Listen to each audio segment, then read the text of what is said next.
Hi friends, कैसे हो आप लोग। स्वागत है आपका अपने channel math research centre Aryan sir. तो फ्रेंड्स, आज मैं फिर से लेके आया हूँ आपके लिए काफी ज्यादा भयानक और डरावना स्टोरी। तो चलिए बिना वक्त गवाए कहानी को शुरू करते हैं। इस कहानी में चुड़ैल को लाश को खाते हुए आप देखेंगे और आप सुनेंगे, महसूस करेंगे। तो चलिए कहानी को शुरू करते हैं। शीर्षक का नाम है चुड़ैल की कहानी। राहुल नाम का एक लड़का था। उसे भूतों के बारे में जानने का बड़ा शौक था। वो हमेशा भूतों और चुड़ैलों की कहानियां पढ़ता रहता। वह यह जानना चाहता था कि भूत होते भी हैं या ये सब बस एक मनगढ़ंत कहानी है। लोग बाग बस एक डर का माहौल बनाने के लिए ही ऐसा कहते कि चुड़ैल होती है। वो यही सब सोचता रहता था। इस बात का पता लगाने के लिए उसने एक तरकीब निकाली। उसने अपने दोस्त से कहा कि पास के कब्रिस्तान आज रात हम दोनों चलेंगे और पूरी रात वहाँ जाग के पता करेंगे कि चुड़ैल होती है कि नहीं। उसका दोस्त साथ चलने के लिए तो तैयार हो गया, पर कब्रिस्तान के अंदर जाने से मना कर दिया। राहुल राजी हो गया। जैसे ही रात हुई, दोनों कब्रिस्तान के पास पहुंच गए। राहुल अंदर चला गया और राहुल का दोस्त वही कब्रिस्तान के बाहर इंतजार करने लगा। कुछ घंटे बीत जाने के बाद राहुल के दोस्त ने राहुल को कॉल किया और उससे पूछा, भाई क्या चुड़ैल दिखी? राहुल ने जवाब दिया, नहीं। इस पे उसके दोस्त ने राहुल को बोला, तू बाहर आ जा, घर चलते हैं हम लोग, मुझे बहुत नींद आ रही है। पर राहुल ने अपने दोस्त से कहा, तुझे नींद आ रही है तो बाहर ही सो जा। आज मुझे पूरी रात यहीं रुकना पड़ा तो भी मैं रुकूंगा।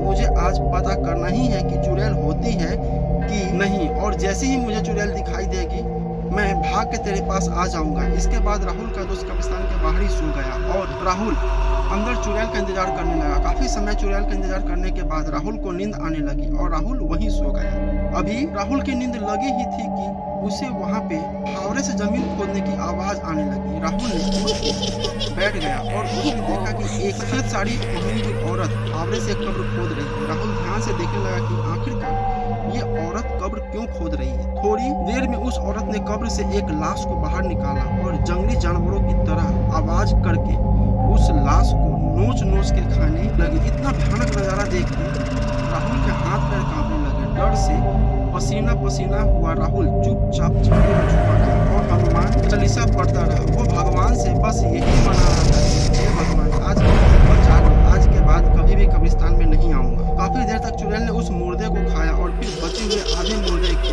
शरीर को कल खाने के लिए उसे वापस कब्र में गाड़ने लगे। तभी राहुल के साथ एक हादसा हो गया। राहुल का दोस्त राहुल का हाल चाल पूछने के लिए राहुल को कॉल कर दिया। कॉल की आवाज सुनते ही वो चुड़ैल राहुल की तरफ देखी। झाड़ियों में छुपे होने के कारण राहुल ने सोचा चुड़ैल उसे नहीं देख पाएगी, पर ऐसा नहीं था।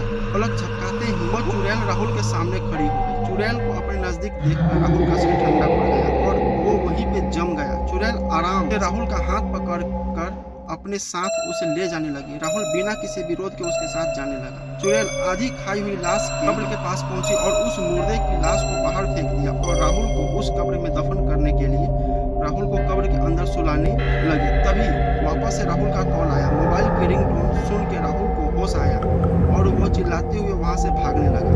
राहुल जिधर भी भागता चुड़ैल उसके सामने खड़ी हुई। अब राहुल को उसकी मौत सामने नजर आ रही। राहुल चिल्लाते हुए अपने दोस्त की तरफ भागा। तभी राहुल की आवाज पागलों की तरह इधर उधर भाग रहा। उसने राहुल को एक जोर से तमाचा मारा और उससे पूछा, चिल्लाते हुए ऐसे क्यों भाग रहा है? मैं यही तेरे पास तो हूँ। राहुल ने अपने दोस्त को बताया, यहाँ सच में चुड़ैल है। इतना सुनते ही राहुल के दोस्त ने राहुल का हाथ पकड़ा और दोनों कब्रिस्तान के बाहर भाग गए। सीधा अपने घर गए। राहुल ने घर पहुंच के सारी घटना अपने दोस्त को बताई। उसके बाद वो दोनों कभी भी उस कब्रिस्तान के आसपास भी नहीं गए। तो फ्रेंड्स, कैसा लगा स्टोरी प्लीज कमेंट करके बताइए और हमारे चैनल को सब्सक्राइब जरूर कीजिए। मिलते हैं अगले स्टोरी में।